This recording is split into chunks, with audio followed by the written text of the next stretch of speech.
Hello, नमस्कार, आदाब, सत श्री अकाल और अस्सलाम वालेकुम। मैं मोहम्मद अहमद काज़मी लेकर आया हूँ आपका पसंदीदा कार्यक्रम आपके रूबरू। जैसा कि आपको मालूम है कि जो कुछ देश में बड़ी घटनाएं होती हैं उन पर हम इस कार्यक्रम में कुछ जानकार लोगों से आपकी बात कराते हैं, आपके रूबरू कराते हैं। अभी उत्तर प्रदेश में जो CAA के ख़िलाफ़ प्रोटेस्ट हो रहे हैं, उन प्रोटेस्ट करने वालों को, प्रदर्शनकारियों के ख़िलाफ़ कार्रवाइयाँ मुसलसल जारी हैं। अभी रिकवरी नोटिस भी जारी किए जा रहे हैं। हालांकि जो लीगल प्रोसीजर अपनाया जाना चाहिए वो पूरी तरह से नहीं अपनाया जा रहा है। बहुत जल्दबाजी में सब कुछ हो रहा है। उधर कुछ चीज़ें सुप्रीम कोर्ट की तरफ से आ रही हैं, कुछ ऐसी हिदायतें हुकूमत के लिए हाई कोर्ट से आ रही हैं, इलाहाबाद हाई कोर्ट से। ऐसी इस पूरे सिनेरियो को समझने के लिए हमारे साथ आज मौजूद हैं अनीस अहमद खान साहब, वरिष्ठ पत्रकार हैं, और हम अक्सर बीजेपी की कार्यप्रणाली, वर्किंग स्टाइल पर बात करने के लिए हम आपसे बात कराते हैं, आपसे मिलवाते हैं। अनीस अहमद खान साहब, बताइए कि ये इतनी तेज़ी से जो डेवलपमेंट्स हो रहे हैं, हालांकि बहुत से केसेस खुद अदालतें और ख़ुद पुलिस वाले बेल दे करके अपनी जान छुड़ा रहे हैं, लेकिन वो सख्ती, वो तेज़ी, बड़ी रकम के नोटिस गरीब लोगों को जो नहीं दे सकते उनसे भी, और बेल अमाउंट बहुत बड़ी 2-2 लाख रुपए तक की बेल अमाउंट के लिए बात कही जा रही है, जबकि वो बहुत ही नॉर्मल केसेस हैं जिनमें सबूत भी नहीं है, एविडेंसेस भी नहीं है। आखिर ये क्या हो रहा है? अभी दिल्ली में बीजेपी हारी है, क्या इससे कोई सबक लेगी? क्या लेती हुई कहीं नजर आती है? देखिए साहब, ये बात कर रहे हैं आप उत्तर प्रदेश की। जी। उत्तर प्रदेश में उत्तर प्रदेश भी चूंकि बीजेपी ही चला रही है, बीजेपी नहीं चला रही है, उत्तर प्रदेश चला रहे हैं योगी जी। यहाँ आपको फर्क महसूस करना पड़ेगा। योगी जी हर वो बात नहीं मानते जो बीजेपी की होती है। समझ में नहीं आता है कि बीजेपी की क्या मजबूरी है कि योगी जी को वो इलेक्शन कैंपेन में हर जगह लेके जाते हैं। क्या RSS उनको प्लांट करना चाह रही है कि दूसरा नेक्स्ट प्राइम मिनिस्टर के लिए? वो तो हो नहीं सकता, क्योंकि योगी RSS के आदमी नहीं है। RSS के नहीं है, ये अपना अलग संप्रदाय है उनका, गोरखनाथ संप्रदाय वहाँ के हैं, और ये कहना चाहिए कि हिंदू महासभा के एक आदमी वो हैं। इनका कोई ताल्लुक नहीं है। तो लोगों को समझ नहीं आएगा हिंदू महासभा में और RSS में क्या फ़र्क है। RSS में फ़र्क ये है कि निकली तो हिंदू महासभा से ही है 1925 में। RSS Hindu Mahasabha mother organisation है, मदर ऑर्गेनाइजेशन है।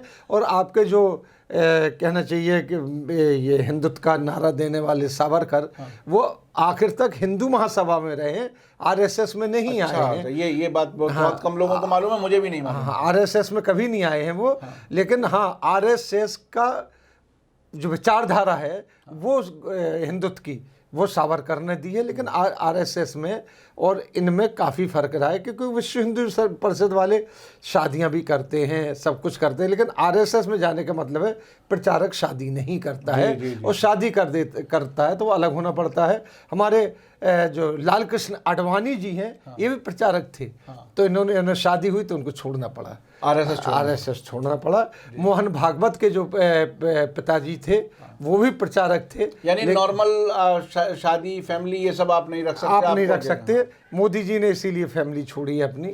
कि उस वहाँ पे उसकी वजह हुई थी एक यूपी पे बताइए। उसका लगभग बहुत लंबा किस्सा है। आपने RSS का नहीं, मैं हल्का सा, कम से कम लोगों को पता है। नहीं तो लोगों को पता ये होना चाहिए कि जो जितने भी आप देखते हैं कथावाचक, जगह जगह आजकल कथावाचक बहुत होने लगी हैं। कहीं कोई से कथावाचक बैठे हुए हैं, फलाने ढिकाने नाम है, कई हैं, तो कथावाचक बड़े बैनर लगे होते हैं, आप लोग देखते हैं, तो सारे कथावाचक RSS के निकले हुए प्रचारक होते हैं। क्योंकि जब उनको ये इंस्ट्रक्शन होते हैं कि शादी नहीं कर सकते हैं, और जब उनकी उम्र ढलने लगती है तो रोजी रोटी के लिए क्या करें, तो वो लोग प्रचारक बन जाते हैं। तो अगर आप उनकी अगर गौर से बातें सुने तो वो वही जहर करते हैं जो कि धर्म के नाम पे, जो कि RSS का होता है।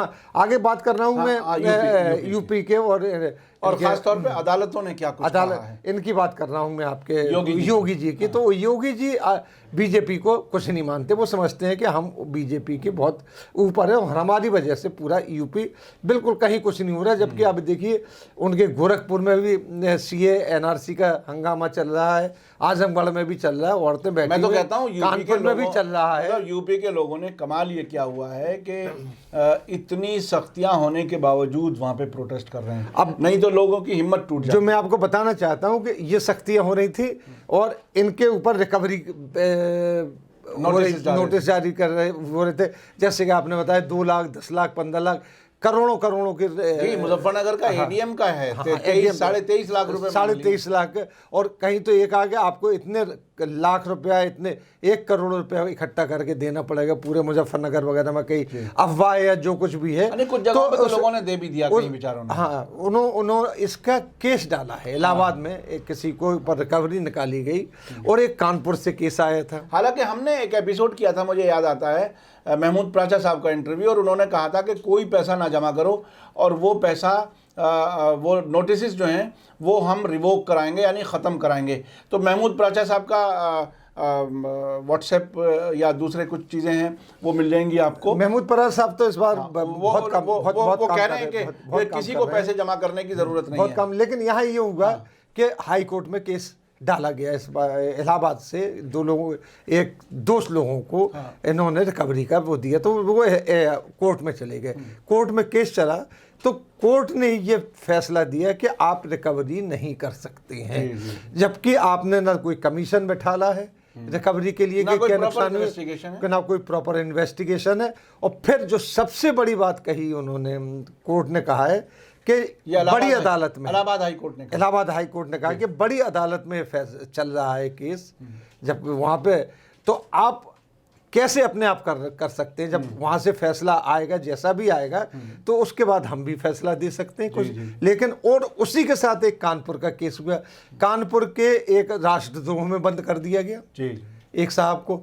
उनका भी केस का फैसला ये है कि आप किसी को बंद नहीं कर सकते हैं, कि ये बेसिक अधिकार है। और जब उनका कहना, जो कोर्ट ने जो बात कही कि जब ये एनआरसी और सीए का मसला सुप्रीम कोर्ट में पेंडिंग में पड़ा हुआ है तो आप नहीं कर सकते। अब उन्होंने कहा कि अगर आप गिरफ्तार करते हैं तो आपको लिखित सारी चीज़ें कोर्ट के पास जमा करने पड़ेगी और कोर्ट उसको अप्रैल में जाके हाई कोर्ट उसके ऊपर विचार करेगा, कार्रवाई करेगा, विचार करेगा। अभी नहीं, छुट्टियों के बाद वो उसने कहा कि करेगा। तो ये इनको कहना योगी को एक बहुत बड़ा झटका है कि हाई कोर्ट ने कह दिया है। लेकिन वो झटका मानेंगे? बात यह है कि वो अभी तक भी, जो मुजफ्फरनगर की खबर अभी आ रही है, जो आज ही के ये फैसला भी कल ही हुआ है। ये फैसला ज़्यादा देर के दिन का नहीं है, कल ही फैसला हुआ है। अब जब ये फैसला फैलेगा तो लोग इसके बाद कोर्ट में जाएंगे, कर नहीं सकते। अब अगर हाई कोर्ट को नहीं मानते तो फिर योगी जी का क्या, उनका अपना ही जलवा है, अपना ही जलवा है, फिर तो हाई कोर्ट नहीं माने। इसी तरीके से एक आया है महाराष्ट्र के बीदर से एक फैसला आया है कि वहाँ ये था कि साहब जो कोर्ट था उसका औरंगाबाद कोर्ट में, महाराष्ट्र का हाई कोर्ट ब्रांच की औरंगाबाद ने दिया फैसला कि आप देशद्रोही कैसे कह सकते हैं किसी आदमी को, जो अगर एजिटेशन में जा रहा है तो आप उसे देशद्रोही नहीं कह सकते, ना उनकी रास्ता रोक सकते हैं, ना उनका आप उनको किसी तरीके से एजिटेशन करने से रोक सकते हैं। सही। तो ये 2 फैसले आए हैं एक साथ। तो ये तो जाहिर सी बात है कि आप किसी को भी देशद्रोही कह देते थे, यहाँ तक कि अब वो बिरयानी जो है वो भी देशद्रोही हो गई है, जिसको कल वो फिल्म डायरेक्टर ने बहुत जो लेकिन दिल्ली के इलेक्शन ने बता दिया कि नहीं, देशद्रोही नहीं है, बिरयानी खाइए, ऐश कीजिए, उसमें कोई ऐसी बात नहीं है। क्योंकि इलेक्शन वो लोग हार गए जो बिरयानी को कम्युनल बना रहे थे। भाई आप काज़मी साहब ये देखिए कि कोर्ट किस कदर ये फैसले दे रहा है इन लोगों के खिलाफ, एकदम से इसके संज्ञान ले रहा है कई चीज़ों को। आप ये देखिए कि मुजफ्फरनगर में कई लोग अभी आपसे जो पहले बात हो रही थी कि पुलिस ही छोड़ रही है केसेस को, वहीं कह रही है कि हमसे बेल ले जाओ, और कोर्ट तो वैसे ही 45 आदमियों को ये बेल दे रही है। पूरा का पूरा जो मदरसा कि लड़कों को गिरफ्तार कर लिया था। लेकिन साहब उन लोगों के खिलाफ जिनके खिलाफ कोई सबूत नहीं था, अब उन्हें मुकदमों में तो उलझा ही दिया गया ना। नहीं वो तो उलझाया है, उलझाया ये तो ये, लेकिन अब ये कितनी बड़ी शर्मिंदगी होगी। ठीक है कुछ भी कर दीजिए आप, आपकी हुकूमत है, पुलिस आपकी, आप पीटिए। आपने तो उसको एनकाउंटर प्रदेश बना दिया था योगी ने, कितने लोग मारे गए हैं, ये कहीं होता है। और आप उसको अचीवमेंट के तौर पे बताया जाता था कि हमने पुलिस को कह दिया है कि एनकाउंटर कर दो जितने भी। अरे अब आप देखिए एक कांवड़ियों की बात चली दिल्ली के अंदर, दिल्ली के अंदर वो भाषण दे रहे हैं, कांवड़ियों की बात चल रही है, जाने कहाँ से पूरा भाषण हमने देखा सुना, तो उसमें जाने कहाँ से कांवड़ियों की बात निकाल के लाए और बोले अब जो कांवड़ियों को देखा गया तो अब बोली नहीं गोली चलेगी, बोली नहीं गोली चलेगी।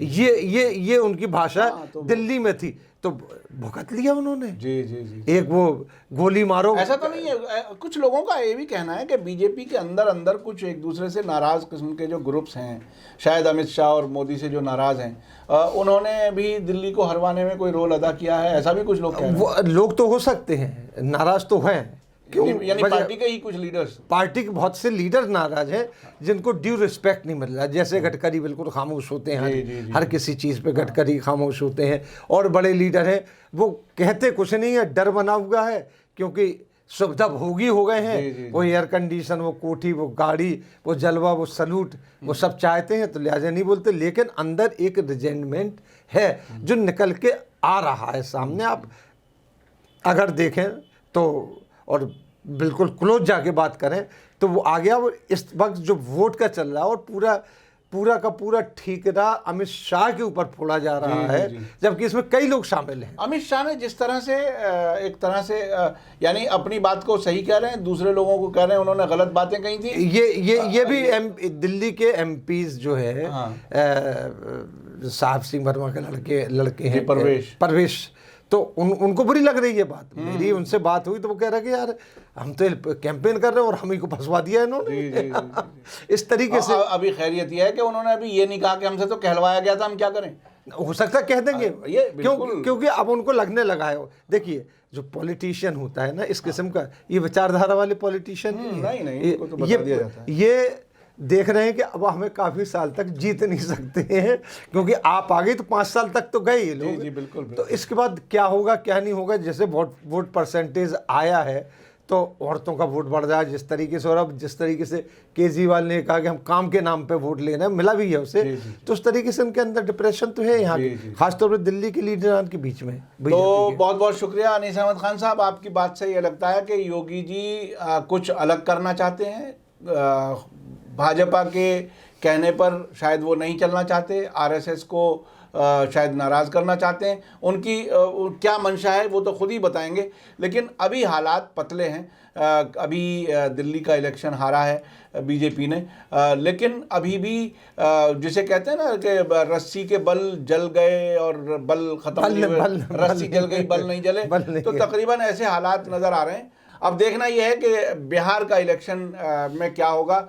लोगों का अंदाज यह है कि बिहार का इलेक्शन भी और उसके बाद पश्चिम बंगाल वो भी बीजेपी शायद हार जाए अगर यही हालात रहे, और इसी तरह से देश में बांटने की राजनीति इसी तरह से जारी रही तो ज़रूर जिस तरह से दिल्ली में लोगों ने रिजेक्ट किया है नफ़रत की राजनीति को, मेरा अंदाज़ है, हमारा समझना है, बहुत लोग ऐसा सोच रहे हैं कि हो सकता है कि आने वाले वक्त में भी देश की जनता इस नफ़रत की पॉलिटिक्स को ठुकराएगी, रिजेक्ट करेगी। इसी के साथ मुझे दीजिए इजाज़त। धन्यवाद, शुक्रिया, जय भारत, जय हिंद।